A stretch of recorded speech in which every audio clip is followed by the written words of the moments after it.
আসসালামু আলাইকুম। জমার শিবিরের ভাইদের জন্য অনলাইনে ঢুকানো যায় না। তারা এত পরিমাণ শরমের বিরুদ্ধে বাজে মন্তব্য করে, তাদের শরমের বিরুদ্ধে মন্তব্য করা ছাড়া তাদের পেটের ভাত হজম হয় না। মুফতি ফয়জুল করিম সাহেব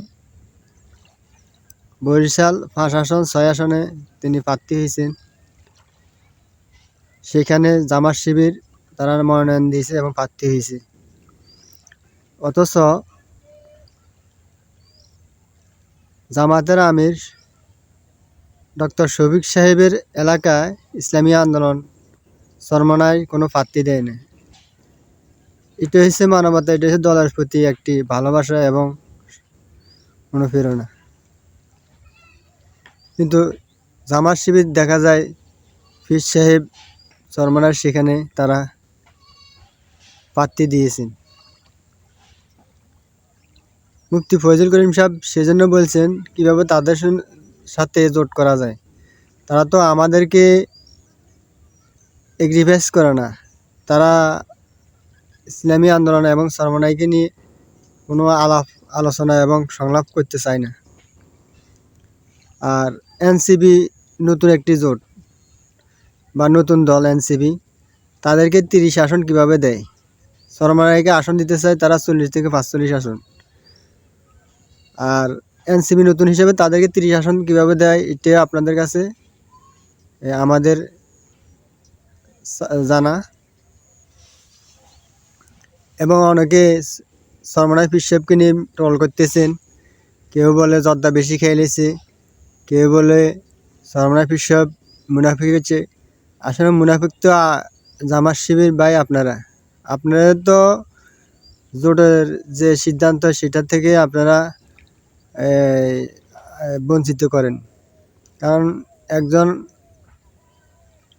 জামাত শিবিরের মেন প্রধান হচ্ছেন ডক্টর শফিকুর রহমান, ইসলামী আন্দোলনের প্রধান হচ্ছে মুফতি ফয়জুল করিম এবং খেলাফত মজলিসের প্রধান হচ্ছে মাওলানা মামুনুল হক। তো তাদের আসন যদি নিজের থেকে সম্মান না দেয়, তাদের আসনগুলোতে যদি নিজের থেকে সম্মান না দেয়, তাহলে কিভাবে আপনি অন্যের প্রতি সম্মান পাবেন? ইসলামী আন্দোলনের যে বরিশাল ৫ আসন সেখানে তো জামাত সম্মান দেখায় না। সম্মান দেখালে তো সেখানে জামাতের বাইরে প্রার্থী দিতেন না, মনোনয়ন দিতেন না এবং কিনতেনও না এবং মনোনয়ন প্রত্যাহার করতেন।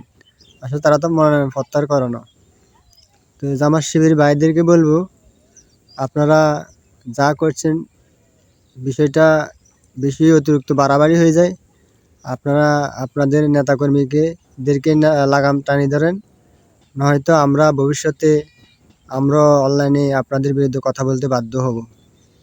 আপনারা বলুন তো, ৯৬ তো আপনারা তো আওয়ামী লীগের লেজ ধরে আওয়ামী লীগের ছায়াতলে আপনারা যে ইয়েগুলা পাইছেন, সিটগুলা পাইছেন, সেটা আওয়ামী লীগের ছোটোর সাথে আপনারা লেজ দিয়ে পাইছেন। ২০০১ সালে বিএনপির সাথে আপনারা জোট করে আপনারা এমপি মন্ত্রী হয়েছেন। আপনাদের এককভাবে এমপি মন্ত্রী হওয়া কয়টা আপনারা সিট পেয়েছেন বা এককভাবে মন্ত্রী এমপি কয়টা হয়েছেন?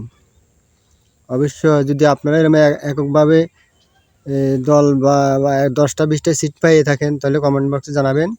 আর আপনাদের উদ্দেশ্যে বললাম, জামাত শিবির ভাইদের উদ্দেশ্যে বললাম, আপনারা একটু সতর্ক হবেন। যদি না হন আমরাও আপনাদের বিরুদ্ধে কথা বলতে বাধ্য হব।